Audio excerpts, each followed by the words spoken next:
የጨረቃ ፋሚሊዎች እንኳን ደስ አላችሁ። ሀይሚዬና ብሩኬ እንግዲህ ዛሬ ያው ደስ የሚል ነገር አምጥተዋል። በነገራችን ላይ እኔ ሀይሚዬና ብሩኬን ሁሌ ይከታተላቸዋለሁኝ፣ ግን ለምን እንደሆነ ቪዲዮ ማልሰራባቸው አላውቅም ማለት ነው። እንግዲህ ሆነ ተከናወነ። ወንድምየው እታባቱ እኔ ብቻ ነኝ እንደ አጎት ማረገ ብሎ ኮምቷል ማለት ነው። ሚፍታህም እንግዲህ ያው አጎት ሁኛለሁኝ እያለ ኮሜንት ላይ አይተናል። ግን እኔ የምላቸው ያው እንኳን ደስ አላቸው እያለ በነገራችን ላይ ማለት ነው። ደስ ይላል። እርግዝና በጣም ደስ የሚል ነገር ነው ማለት ነው። በተለይ እኔ ሀይሚዬ እንደዚህ ሁሌም ስቃ ፈገግ ብላ ስትመጣ በጣም ደስ ትለኛለች። ለምን በጣም ህይወቷ ምናምን ነገር በጣም ነው ብቻ ታሳዝነኛለች በአጠቃላይ። ስለዚህ እንግዲህ እነሱ በየሄዱበት ያው ውለዱ ከበዱ።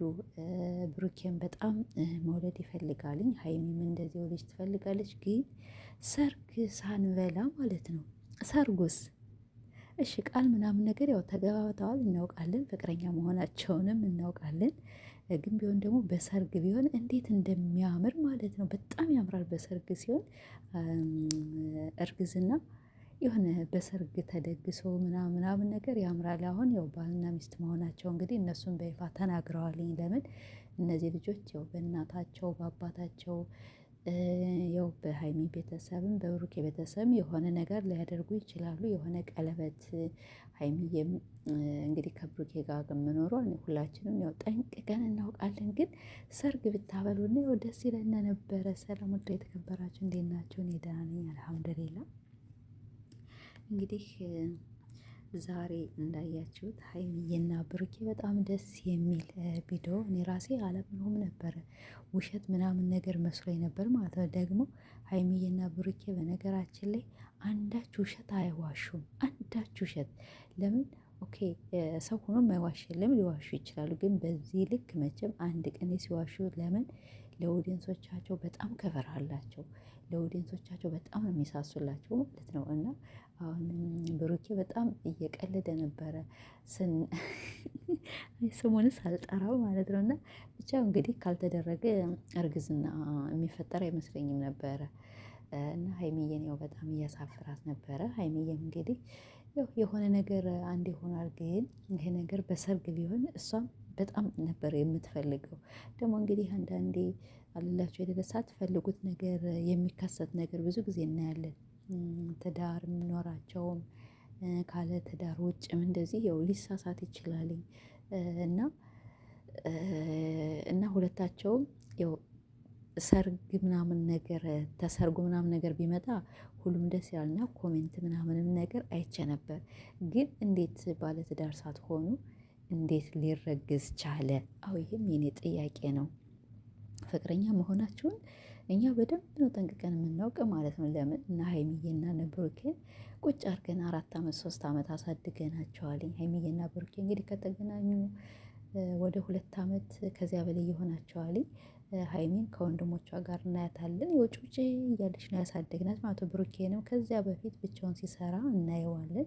እና አሁን ደግሞ እንግዲህ ተገናኝተው ከትልቅ ደረጃ ደርሰው እንደዚህ አብረው ሆነው ሀይሚዬም ደስተኛ ሆናለች ከብሩኬ ጋር። ብሩኬም ደግሞ ሀይሚን ካገኘ በኋላ በጣም ነው ህይወት በቃ ሙሉ ለሙሉ ያው ተስተካክላለታለች ማለት ይቻላል። እና እኛ እንግዲህ ከልጃችሁ ሳይሆን ዋናው እናንተ እንደዚህ በፍቅር አብራችሁ ኖራችሁ ብቻ የምንፈልግ የእናንተን አንድ መሆናችሁ ነው ማለት ነው። ብሩኬም እንግዲህ በዚህ ሳምንት የሚፈጠረውን ነገር እያየነ ነው። የሆነ ዲኤንኤን ባለፈው የሆነች እርጉዝ መታ ነበራ ያንተ ልጅ ናት ምናምን ነገር ተብሎ ነበር። እሱ እንደማያደርግ እናውቃለን። ያው ስራ ድራማ ምናምን ነገር እንደሆነም የሆነ ነገር ያስታውቃል። ግን አሁን ደግሞ እንግዲህ ዲኤንኤን ተመርምረዋልኝ እሱ ውጤት እየጠበቁ ነው። እና እንግዲህ ያንን ልጅም ያው የብሩክ እንደማይሆን ሁላችንም እርግጠኛ ነን። እና እንግዲህ ሀይሚዬም ደግሞ እንደሚባል አስትራውንድ ነው የሚባል መሰለኝና እሱን ተነስታ ያው ትክክለኛ እርጉዝ መሆኗን ነገ ያሳውቁናል ማለት ነው። ነገም ሆነ ከዛ ብቻ እንግዲህ ከ3 ቀንና ከ4 ቀን በኋላ ሁሉ ነገር እናያለን ማለት ነው። እና ያው እንኳን ደስ አላችሁ ለማለት ነው። ደስታችሁ ደስታችን ነው። እናንተ ብቻ በፍቅር መሆናችሁ እኔ ብቻ ሀይሚዬ አላውቅም ያው እናት ብትሆን ደስ ይለኛል። ለምን በጣም ብዙ እናንተ ሙምኪን የማታውቁት ነገር ብዙ ነገር አለ። ከዚያ በፊት የሷን ታሪክ የማትሰሙት ነገር ያው የነጋሽዬ ልጅ ናት። ቢሆንም ደግሞ ያው ብዙ ነገር ሊፈጠር ይችላል ማለት ነው። እና ሀይሚዬ ደስታሽ ደስታችን እና ሀይሚዬ ደስታሽ ደስታችን ነው። እንኳን ደስ አለሽ ለማለት ነው። ብሩኬን በጣም ደስ ብሎታል። በጣም እና እስቲ እንግዲህ ያለውን ውጤት መቼም ይሄ ነገር ፕራንክ ነው ምናምን ነገር እንደማይሉን እርግጠኛ ነኝ። ማናቸው እሱም ደስ ብሎታል። ብቻ ሁሉም ዩቱበሮች ከነ ሀይሚ ቤት ዛሬ ኮሜንት ጽፈዋል ማለት ነው። እና ቤተሰቦች እስቲ ላይክ እያደረጋችሁ አብረን የምንከታተል ይሆናል። እንግዲህ የዛሬውን ይህን ይመስላል። ብሩኬ ሀይሚዬ ሁለታችሁ እንኳን ደስ አላችሁ። በጣም ነው የምታምሩት። በተለይ ለኦዲየንሶቻችሁ ያላችሁ ክብር እኔ ሁሌ ነው ግርም የሚለኝ ማለት ነው። በዚሁ ቀጥሉበት፣ በዚሁ ሂዱበት። እንወዳችኋለን።